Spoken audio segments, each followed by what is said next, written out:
Ողջույն ընկերներ, այսօր ուզում եմ խոսել Գեղարքունիքի մարզի Մարտունի համայնքի Երանոց գյուղի մասին։ Վերջին մարդահամարի տվյալներով գյուղում բնակվում է մոտ 5000 մարդ, բայց քանի որ մարզերում եւ գյուղերում կա բնակչության նվազեցման խնդիր, հնարավոր է, որ այսօր թիվը մի փոքր քիչ լինի արդեն։ 2025 թվականի ապրիլից գյուղում սկսել են նոր դպրոցի կառուցման աշխատանքներ, եւ այդ ծրագիրը իրականացնելու համար պետությունը տրամադրել է մոտ 2 միլիարդ 490 միլիոն դրամ, որպեսզի հասկանանք, սա հավասար է մոտ 6.5 միլիոն դոլարի։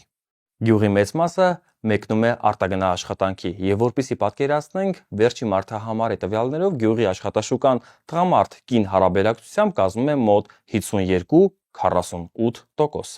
Գեղարքունիքի մարզի այս գյուղը երբեմն մարդիկ խոսելիս նշում են որպես խոպանչիների գյուղ, եւ որպեսզի հասկանանք 5000 բնակչություն ունեցող այս գյուղում չկա որևէ մեկ ընտանիք, որտեղ տան տղամարդը չմեկնի արտագնա աշխատանքի։ Գյուղում կան նույնիսկ տներ, որ բնակեցված չեն,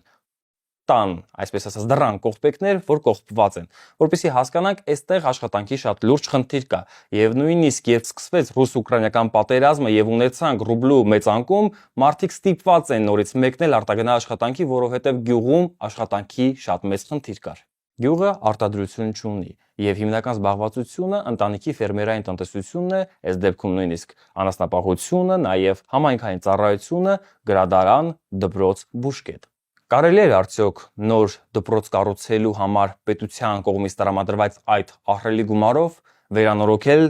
տեղի դպրոցը, ստեղծել գոնե մեկ արտադրություն, որը կունենար 300 աշխատատեղ, գոնե նախնական փուլում 300 աշխատատեղ, եւ լուծել այդ արտագնա աշխատանքի խնդիրը, որի արդյունքում շատ երիտասարդ ընտանիքներ լքում են գյուղը աշխատանք չունենալու պատճառով։